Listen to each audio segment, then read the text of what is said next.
দুটি যাত্রীবাহী টোটোর পেছনে পরপর ধাক্কায় একটি 4 চাকা গাড়ির পথ দুর্ঘটনায় মৃত্যু টোটো চালক সহ এক ব্যক্তির। গুরুতর জখম 2 শিশু সহ 7 জন। মর্মান্তিক পথ দুর্ঘটনাটি ঘটেছে সোমবার বিকেলে ইটাহারের শুলিয়াপাড়া সংলগ্ন 1000 টাকা ব্রিজ এলাকায় 12 নম্বর জাতীয় সড়কে। মৃত টোটো চালকের নাম সন্তোষ বসাক, বয়স 57 এবং যাত্রীর নাম সনাতন সরকার, বয়স 41।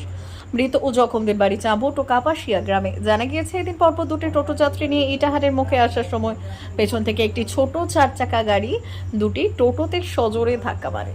এরপর দুটি টোটোর যাত্রী সহ চালকরা জাতীয় সড়কে ছিটকে পড়ে।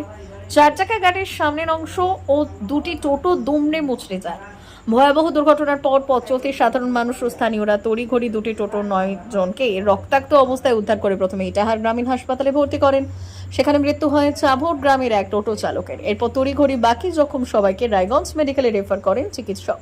সেখানে আবার চাঁবট গ্রামে টোটোর এক যাত্রীর মৃত্যু হয়। বর্তমানে রায়গঞ্জ মেডিকেলে আশঙ্কাজনক অবস্থায় চিকিৎসাধীন রয়েছেন 2 শিশু, সৌরভ বসাক ও সায়ন্তিকা সরকার সহ মোট 7 জন।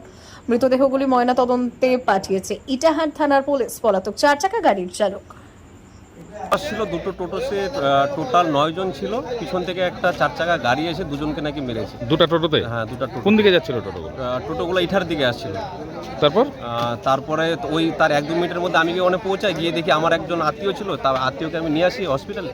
নিয়ে আসি একসাথে অনেক কিছুক্ষণ থাকি। বাকি 9 জনেরই অবস্থা খুব খারাপ ছিল। তার একটু শ্বাসকষ্ট হচ্ছিল, তাকে অক্সিজেন দেওয়া হলো। তারপরে হঠাৎ করে আমাদেরকে বের করে দেওয়া হলো। এখন জানতে পারছি যে মারা গেছে। আর রায়গঞ্জেও একজন মারা গেছে? হ্যাঁ, রায়গঞ্জে একজনকে রেফার করেছিল, তিনিও এখনই জানতে পারলাম যে উনি নাকি রায়গঞ্জে মারা গেছে। কয়জন মারা গেল তাদের? 2 জন? 2 জন টোটাল মারা গেছে। কি নাম ওদের? যিনি আমার আত্মীয়, আমার দাদা শ্বশুর, তার নাম হচ্ছে সন্তোষ বসাক। আরেকজনের নাম? আরেকজনের নামটা আমি ঠিক জানি না। আচ্ছা, আরেকজনের নাম কি? আরেকজনের নাম হচ্ছে সনাতন বসাক। তিনি রায়গঞ্জে মারা গেলেন? হ্যাঁ, ওনাকে সঙ্গে সঙ্গে রায়গঞ্জে গিয়ে করা হয়েছিল, রেফার করা হয়েছিল। আর দুটো বাচ্চা ছিল? হ্যাঁ, দুটো বাচ্চা ছিল। ওদের অবস্থাও সিরিয়াস? হ্যাঁ, ওদের অবস্থাও সিরিয়াস। এখন ব্যুরো রিপোর্ট, উত্তর বাংলা সংবাদ।